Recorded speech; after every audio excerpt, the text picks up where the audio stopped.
അവശനായെങ്കിലും നാഡീസ്പന്ദനം താഴ്ന്നു പോവുകയാണെങ്കിലും ചുറ്റും നടക്കുന്നതെല്ലാം സ്ഥലം MLA അറിയുന്നുണ്ട്.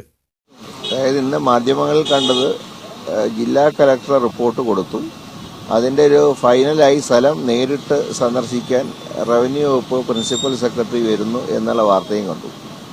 സെക്രട്ടറി എങ്ങനെയാണ് വരിക, എങ്ങനെയാണ് റിപ്പോർട്ട് കൊടുക്കുക എന്നറിയില്ലെങ്കിലും ഇത് സംബന്ധിച്ച് വളരെ വ്യക്തമായിട്ടുള്ള റിപ്പോർട്ടാണ് കലക്ടർ റിപ്പോർട്ടെന്നാണ് മനസ്സിലാക്കുന്നത്.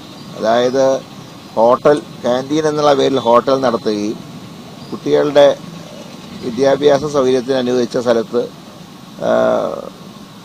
താമസിക്കാനുള്ള ഇവിടെയുള്ള മാനേജ്മെൻറ്റ് താമസിക്കാനുള്ള കെട്ടിടം പണിയുകയും ഇതൊക്കെ വളരെ വ്യക്തമാണ്. ആ നിലയ്ക്ക് പ്രിൻസിപ്പൽ സെക്രട്ടറി ഇനി മുഖ്യമന്ത്രിയുടെ സമ്മർദ്ദത്തിന് വഴങ്ങിയാണ് മുഖ്യമന്ത്രി ആവശ്യപ്പെടുന്ന റിപ്പോർട്ടാണ് കൊടുക്കുന്നതെങ്കിൽ അദ്ദേഹത്തിന് കോടതിയിൽ അതിന് നിയമപരമായിട്ട് നടപടി അദ്ദേഹത്തിന് നേരിടേണ്ടി വരും.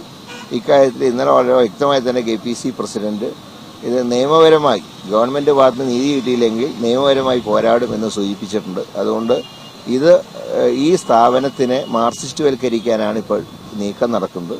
ഇതിൻ്റെ ഡയറക്ടർ ബോർഡ് പുനഃസംഘടിപ്പിച്ച് മാർക്സിസ്റ്റ് പാർട്ടിയുടെ ഉന്നത നേതാക്കന്മാരെ ഇതിൽ അംഗങ്ങളാക്കി ഈ കോളേജിനെ AKG സെൻറ്റർ പോലെ ഒരു മാർക്സിസ്റ്റ് പാർട്ടിയുടെ കോളേജാക്കാനുള്ള ശ്രമത്തിനെ എന്ത് വില കൊടുത്തും ചെറുക്കും. അതെന്തിനെതിർക്കണം? മുഖ്യമന്ത്രി നേരത്തെ പറഞ്ഞതാണല്ലോ ജനങ്ങൾക്ക് വേണ്ടിയുള്ള നടപടിയാണ് എടുക്കുന്നത് എന്ന്.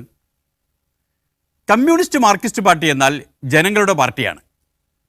ആ സ്ഥാപനം ആ പാർട്ടിക്ക് വേണ്ടി സ്വന്തമാക്കുക എന്ന് പറഞ്ഞാൽ വിശാലമായ അർത്ഥത്തിൽ അത് ജനങ്ങളുടെ സ്വന്തമാക്കുക എന്ന് തന്നെയാണ്. അതെന്തിനെതിർക്കണം? മുഖ്യമന്ത്രിയല്ലേ ശരി. അദ്ദേഹത്തിന് ഈ പ്രശ്നങ്ങളെ സംബന്ധിച്ച് കൃത്യമായ ഒരു ധാരണയില്ല, കാര്യങ്ങൾ അദ്ദേഹം മനസ്സിലാക്കിയിട്ടില്ല എന്നാണ് കരുതുന്നത്. അദ്ദേഹം പറയുന്നത് അദ്ദേഹത്തിൻ്റെ മന്ത്രിസഭയിലുള്ളവർക്ക് പോലും അംഗീകരിക്കാൻ സാധിക്കാത്ത കാര്യമാണ്. സർ CP ഏറ്റെടുത്ത നടരാജപിള്ളയുടെ ഭൂമി കണ്ടുകെട്ടിയ ഭൂമിയാണ്. ആ ഭൂമി തന്നെ ആ ഭൂമിയാണല്ലോ പിന്നീട് ജനാധിപത്യ സർക്കാർ MN ഗോവിന്ദൻ നായരുടെ നേതൃത്വത്തിൽ പാട്ടത്തിന് കൊടുത്തത്. അതേ ഭൂമിയിലാണല്ലോ പിന്നീട് വന്ന സർക്കാരുകൾ ആവശ്യമായ മാറ്റം വരുത്തി കൊടുത്തത്. അപ്പോൾ ഇതൊക്കെ ജനാധിപത്യ സർക്കാരിന് അതിലർപ്പിതമായ അധികാരമാണ്. രാജഭരണകാലത്തെ ദിവാൻ ഭരണകാലത്തെ തീരുമാനങ്ങളൊന്നും മാറ്റാനാകില്ല എന്നൊരു പുതിയ സിദ്ധാന്തം അദ്ദേഹം കൊണ്ടുവന്നത് വളരെ വളരെ വിചിത്രമാണ് എന്നുള്ളത് കാര്യത്തിൽ സംശയമില്ല. സർ CPയുടെ കാലത്തെ തീരുമാനങ്ങൾ മാറ്റാൻ പറ്റില്ല എന്ന സിദ്ധാന്തത്തിന് പിന്നിലും ഒരാത്മാവിൻ്റെ സ്വാധീനമുണ്ട്. സാക്ഷാൽ സർ CP രാമസ്വാമി അയ്യരുടെ ആത്മാവിൻ്റെ സ്വാധീനം. അതെങ്ങനെ വന്നു എന്നറിയണമെങ്കിൽ പിണറായി വിജയൻ എങ്ങനെ തിരഞ്ഞെടുപ്പിൽ മത്സരിച്ചു എന്ന കാര്യം ഓർത്തു നോക്കണം.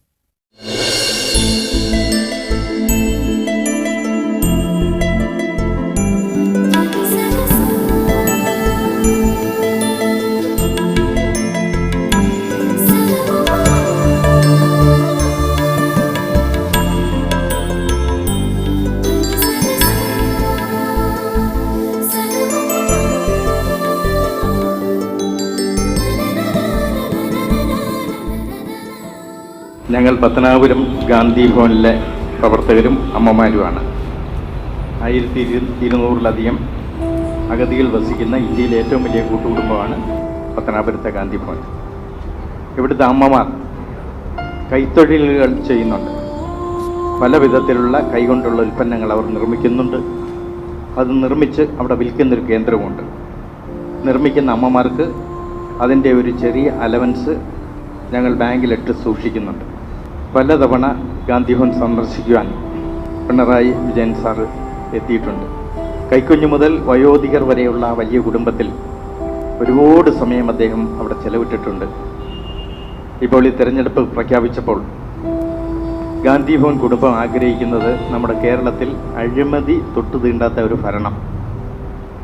അതിൻ്റെ നായകനായി ഗാന്ധി ഭവൻ കുടുംബം ശ്രീ പിണറായിയെ കാണുകയാണ്.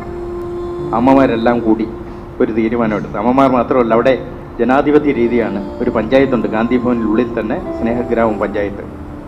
ആ പഞ്ചായത്ത് കമ്മിറ്റി തീരുമാനിച്ച് ശ്രീ പിണറായിക്ക് കെട്ടിവെക്കാനുള്ള തുക ഈ അമ്മമാരുടെ നിർമ്മാണത്തിൽ നിന്ന് അമ്മമാർ കരസ്ഥമാക്കിയ ആ തുക അത് സമാഹരിച്ച് നൽകണമെന്ന് എല്ലാ അമ്മമാരും കൂടെ തീരുമാനിക്കുകയും അത് ഞങ്ങളെ അറിയിക്കുകയും ചെയ്തു. അതിൻ പ്രകാരം അദ്ദേഹത്തിന് സമ്മാനിക്കുവാൻ, അദ്ദേഹത്തിന് പ്രാർത്ഥനകൾ നേരുവാൻ, കേരളത്തിൻ്റെ നായകനായി അദ്ദേഹം എത്തണം എന്നുള്ള ആഗ്രഹത്തോടു കൂടിയിട്ടാണ് ഇത് ഇവിടെ കൊണ്ടുവന്നിട്ടുള്ളത്. ഈ തുക 10,000 രൂപയാണ്. അത് സർ CP കുടുംബത്തിലെ ചെറുമകളാണ് ഞങ്ങളുടെയൊക്കെ പാട്ടിയമ്മ.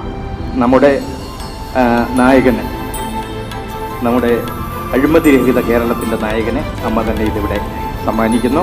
ഇത് ഞങ്ങളുടെ 1200 കുടുംബാംഗങ്ങളുടെയും 250 സേവന പ്രവർത്തനങ്ങളുടെയും പ്രാർത്ഥനയാണ്, ഞങ്ങളുടെ ഹൃദയം കൊണ്ടുള്ള പ്രാർത്ഥനയാണ് ഇവിടെ അങ്ങേക്ക് സമ്മാനിക്കുന്നത്.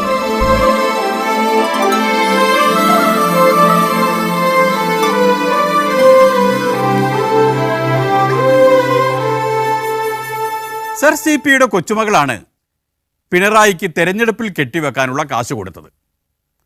അവരുടെ ആഗ്രഹമായിരുന്നു സർ CP രാമസ്വാമി അയ്യരെ പോലെ ഇരട്ടച്ചങ്കനായ ഒരു മുഖ്യമന്ത്രി കേരളം ഭരിക്കുക എന്നത്. ആ കാശ് വാങ്ങി കെട്ടിവെച്ച് മത്സരിച്ച് ജയിച്ച് മുഖ്യമന്ത്രിയായിട്ട് പിന്നെ സർ CPയുടെ തീരുമാനങ്ങൾ മാറ്റുന്നത് ശരിയാണോ? ശരിയല്ല. ശരിയല്ലാത്തതൊന്നും പിണറായി വിജയൻ ചെയ്യില്ല. അത് ഉറപ്പായ സ്ഥിതിക്ക് ഇനി വ്യാഖ്യാനിക്കാൻ നിൽക്കുന്നില്ല. ഈ ഏർപ്പാട് ഇന്നിവിടെ നിർത്തുകയാണ്. നന്ദി, നമസ്കാരം.